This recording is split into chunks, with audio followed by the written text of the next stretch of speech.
আসসালামু আলাইকুম ভিউয়ার্স, কেমন আছেন সবাই? আশা করি সবাই ভালো আছেন, সুস্থ আছেন। আজকে আপনাদের সাথে ফ্রিজ ছাড়াই রুটি সংরক্ষণ পদ্ধতিটি শেয়ার করব। আটার রুটি বানিয়ে অনেকেই আছি যারা ফ্রিজে সংরক্ষণ করে খেতে পছন্দ করি না, আবার অনেকেরই আছে ফ্রিজ নেই। তারাও কিভাবে রুটিটা সংরক্ষণ করতে পারেন অনেক দিনের জন্য, সেই রেসিপিটি টিপস এবং ট্রিক্স সহ শেয়ার করব। অনেকে আছেন যে রুটিটা গোল হয় না, আবার কাইটা পারফেক্ট হয় না। তো কিভাবে রুটিটা পারফেক্ট হবে, গোলাটা পারফেক্টভাবে তৈরি করবেন, রুটি গোল করে তৈরি করবেন এবং সেই সাথে ফ্রিজ ছাড়া সংরক্ষণ করবেন, সকল টিপস এবং ট্রিক্স সহ শেয়ার করব। ভিডিওটি টেনে টেনে না দেখে সম্পূর্ণটা দেখবেন, আশা করি আপনারা অনেক উপকৃত হবেন। চ্যানেলে নতুন হয়ে থাকলে চ্যানেলটি সাবস্ক্রাইব করে বেল আইকনটি অন করে রাখবেন নতুন ভিডিও পেতে। প্রথমেই আমরা একটি বড় পাত্র নিয়েছি। এখন এখানে আমি 4 কাপ নর্মাল পানি দিয়ে দিচ্ছি। 4 কাপ পানি দেওয়ার পরে এটাকে আমরা একবার ফুটিয়ে নিব। একবার যখন ফুটে উঠেছে তখন এখানে আমরা হাফ চা চামচ লবণ দিয়ে দিয়েছি, আর দিয়ে দিব 1 টেবিল চামচ রান্নার রেগুলার তেল। তেলটা অবশ্যই দিতে হবে, এতে করে আমাদের আটার যে ডোটা তৈরি করব এটা আমাদের হাতের সাথে আর লেগে আসবে না। 2-1 মিনিটের জন্য নেড়েচেড়ে তেলটার সাথে লবণ ভালোভাবে যখন মিশে যাবে তখন আমরা এখানে আটা অ্যাড করব। এখানে যেহেতু আমি 4 কাপ পানি দিয়েছি, আমি এখানে 2.5 কাপ আটা দিচ্ছি। আর আটাটা যখন দিব তখন চুলার আঁচটা মিডিয়াম টু লোতে রাখবো, আর একটা অনবরত নেড়ে যেতে হবে চুলার উপরে রেখে, চুলাটা জ্বালানো অবস্থায়। এই ডোটা পারফেক্টভাবে তৈরি করতে হলে আপনাকে চুলার আঁচটা কমিয়ে দিয়ে কিছুক্ষণ ধৈর্য সহকারে চুলার উপরে রেখে নেড়েচেড়ে মিশিয়ে নিতে হবে। দেখুন, যখন ডোটা একদম খুব ভালোভাবে পানির সাথে মিশে গেল তখন আমি নামিয়ে নিয়েছি। আর এটা হালকা গরম থাকা অবস্থায় কিন্তু মথে নিতে হবে, বেশি ঠান্ডা করা যাবে না। যেহেতু আমরা রুটিটা সংরক্ষণ করব, তাই আমাদের ডোটাও যদি পারফেক্টভাবে না হয় সেক্ষেত্রে কিন্তু রুটিটা শক্ত হয়ে যাওয়ার সম্ভাবনা থাকে। তাই হালকা কুসুম গরম অবস্থায় হাত দিয়ে ভালোভাবে মথে নিতে হবে। প্রয়োজনে হালকা হালকা একটু পানি হাতের সাথে লাগিয়ে তারপরে আমরা ডোটাকে খুব ভালোভাবে মসৃণভাবে মেখে নিব। এরপরে এই গোলাগুলো একটু সমানভাবে তৈরি করে নিব, ছোট ছোট করে, যাতে প্রতিটা গোলা এক সাইজের হয়। কেন এক সাইজের হতে হবে সেটাও আমি আপনাদেরকে কিছুক্ষণ পরে বলে দিচ্ছি। তো এখন আমি একটি সাইডে গরম পানি দিয়েছিলাম পাতিলে কিছুটা। এখন এই গরম পানির উপরে যে ডোগুলো আমি রেডি করেছি সেটা রেখে দিব। রেখে তারপরে আমরা একটা একটা করে রুটি বেলে নিব। এতে করে ডোটা শক্ত হয়ে যাওয়ার সম্ভাবনা থাকে না। ডোটা যতক্ষণ পর্যন্ত নরম থাকবে আপনি খুব সহজভাবে রুটিগুলো বেলে নিতে পারবেন। এভাবে রেখে দিলে আপনার ডোগুলো শক্ত হয়ে যাবে না। আপনি যদি এর থেকে বেশি রুটিও তৈরি করেন তারপরেও দেখবেন খুব সহজভাবে তৈরি করে নিতে পারবেন, কারণ আপনার আটার ডোটা নরম থাকবে, রুটিটা খুব বেলতে সুবিধা হয়। এজন্য আপনারা এভাবে করে নেবেন। এখন রুটিটা কিভাবে গোল করে বেলবেন? অনেকেই বলেন, আপুর আমার রুটি তো গোল হয় না। তো এভাবে আমি যেভাবে বেলছি আপনারা একটা সাইড থেকে বেলুনি দিয়ে বেলা শুরু করবেন। একটা সাইড থেকেই শুধু বেলবেন, দেখবেন রুটিটা নিজে নিজেই ঘুরতে থাকবে। আর রুটি বানানোটাও একটা প্র্যাকটিসের বিষয়।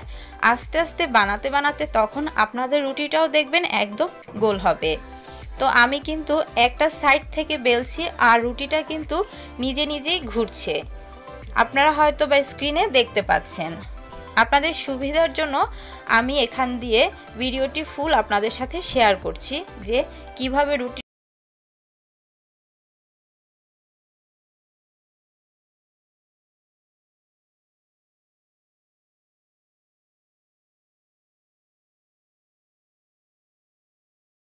রুটির প্রতিটা সাইড যেন একই রকম সমান হয় সেই দিকটা খেয়াল রাখবেন। যেহেতু রুটিটা আপনি সংরক্ষণ করবেন তাই রুটিটা খুব পাতলা করেই বেলে নিলে এটা পরবর্তীতে খেতে ভালো লাগবে। যদি একটা সাইড মোটা একটা সাইড পাতলা হয় তখন কিন্তু ওই রুটিটা খেতে ভালো লাগবে না।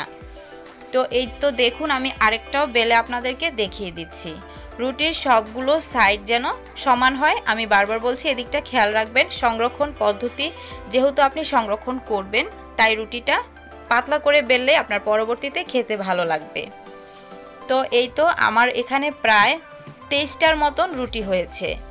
এখন দেখুন সবগুলো রুটি কিন্তু আমি একটার উপর আরেকটা রেখেছি, কিন্তু একটাও কিন্তু আরেকটার সাথে লাগেনি, কারণ আমি যখন একটা করে রুটি বানিয়েছিলাম তখন অল্প একটু করে আটা ছিটিয়ে দিয়েছিলাম এর জন্য। তো এখন আমরা এটাকে কিভাবে সংরক্ষণ করব সেটা দেখিয়ে দিব।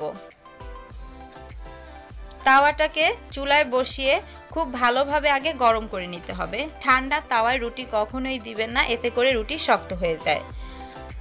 5 সেকেন্ডের মতন আমরা প্রথম যে পিঠটা আছে সেটা হালকা ভেজে নিব, এরপরে দ্বিতীয় পিঠটাও হালকা ভেজে নিব। আমি স্ক্রিনে আপনাদেরকে দেখিয়ে দিয়েছি, আপনারা আশা করি বুঝতে পারছেন। এভাবে দুটো সাইড একদমই হালকা করে ভেজে নিতে হবে, বেশি করে কিন্তু ভাজা যাবে না, এতে করে সংরক্ষণ করার পরে রুটিটা পরবর্তীতে যখন আপনি ভাজবেন তখন বেশি ভাজার কারণে খেতে শক্ত লাগবে। এই যে দেখুন, আপনাদেরকে আমি দেখিয়ে দিচ্ছি, আমি দুটো পাশ হালকা করে কিন্তু ভেজে নিয়েছি, পুরোপুরি কিন্তু ভাজিনি। এখন কিন্তু আমরা এটাকে সংরক্ষণ করব, তবে এটাকে অবশ্যই ঠান্ডা করে তারপর সংরক্ষণ করতে হবে। আমি যেহেতু এটাকে একটা চালনির মধ্যে রেখেছি, কিছুক্ষণের মধ্যে এটা এমনিতেই ঠান্ডা হয়ে যাবে, কিন্তু এর থেকে বেশি যখন হবে তখন আপনারা একটি সুতি কাপড়ের উপরে এই রুটিগুলো রেখে ফ্যানের বাতাসে একদম পুরোপুরি ঠান্ডা করে নেবেন। তারপরও দেখুন, আমি আপনাদেরকে দেখিয়ে দিচ্ছি, এভাবে রুটিগুলো যে কোনো একটি সুতি কাপড়ের উপর বিছিয়ে রাখবেন কিছুক্ষণের জন্য। যখন পুরোপুরি ঠান্ডা হবে তখনই আপনারা এটাকে সংরক্ষণ করবেন। গরম অবস্থাতে কখনোই সংরক্ষণ করতে যাবেন না, এতে করে রুটিগুলো ঘেমে ভিজে যাবে নিচ দিয়ে। এখন আমি একটি এয়ারটাইট বক্স নিয়েছি। ফ্রিজ ছাড়া যেহেতু সংরক্ষণ করবেন অবশ্যই একটি এয়ারটাইট বক্স নেবেন। তো এর মধ্যে আমি পলিব্যাগের কাগজ কেটে রেখেছিলাম, একটার পর একটা দিয়ে দিচ্ছি আর রুটি রাখছি। আপনারা হয়তো স্ক্রিনে দেখেই বুঝতে পারছেন। তবে আরও বেশি দিন, যেমন এই রুটিটা আমি 4 থেকে 5 দিন সংরক্ষণ করব। তবে এর থেকে বেশি দিন, যেমন 7 দিন যদি সংরক্ষণ করতে চান তখন আপনারা এখানে কাগজ দিতে পারেন। পেপারের কাগজ না দিয়ে লেখালেখির যে কাগজ আছে সেই কাগজ কেটে কেটে একটার উপর রুটি আবার একটা করে কাগজ এভাবে দিয়ে 7 দিনের জন্য সংরক্ষণ করতে পারবেন ফ্রিজ ছাড়া। তবে ফ্রিজে রেখেও সেমভাবে আপনারা সংরক্ষণ করতে পারবেন 15 থেকে 20 দিন নর্মাল ফ্রিজে রেখে। আবার ডিপ ফ্রিজে রাখলে আপনারা 1 মাসও এভাবে রেখে দিতে পারেন এয়ারটাইট যে কোনো বক্সে করে। তো আমি আপনাদের সাথে পরের দিন এই রুটিগুলো ভেজে শেয়ার করব।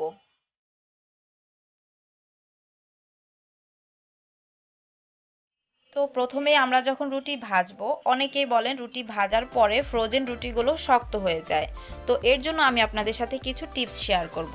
আপনারা যখন রুটি ভাজবেন তখন তাওয়াটা অবশ্যই আগে খুব ভালোভাবে গরম করে নেবেন, ঠান্ডা তাওয়ায় কখনো রুটি ভাজতে দিবেন না। এরপরে প্রথম রুটিটা দেওয়ার পরে একটা পাশ আপনি 5 সেকেন্ডের মতন গরম করবেন এবং দ্বিতীয় পাশটা 10 সেকেন্ডের মতন গরম করবেন। আর বেশি উল্টে পাল্টে রুটি ভাজা লাগে না, শুধুমাত্র 3টা উল্টে দিলেই, মানে 3বার উল্টে দিলেই রুটি হয়ে যায়। বেশি উল্টে দিতে গেলে তখন রুটিটা শক্ত হয়ে যায়। তো এই দেখুন, আমি 3বার উল্টে কিন্তু রুটি ভেজে নিয়েছি। প্রথম পাশটা 5 সেকেন্ড এবং পরের পাশটা 10 সেকেন্ড, এভাবে করে আপনারা ভেজে নেবেন। তখন দেখবেন রুটিটা নরম থাকবে, শক্ত হয়ে যাবে না। আমি আপনাদের সুবিধার জন্য দেখিয়ে দিয়েছি খুব ভালোভাবে। আশা করি আপনারা এই ভিডিওটা সম্পূর্ণটা দেখলে আপনাদের যত কমপ্লেন আছে সব সলভ হয়ে যাবে। রুটি ভাজার পরে কখনোই রুটি শক্ত হবে না যদি আপনি ঠিক মতন রুটিটা ভেজে নিতে পারেন। তো আমি দেখুন কয়েকটা রুটি ভেজে নিয়েছি, আর এই রুটিগুলো কিন্তু দেখতেও বোঝা যাচ্ছে যে একদমই সফট আছে। আপনাদেরকে আমি ছিঁড়েও দেখাচ্ছি, দেখুন রুটিটা কত সফট। তবে এই ফ্রোজেন রুটিগুলা চেষ্টা করবেন আপনারা ভাজার পরপরই খেয়ে ফেলতে।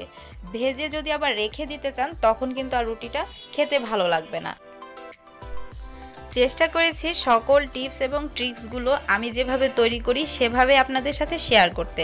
আশা করি আপনাদের একটু হলেও উপকার হবে।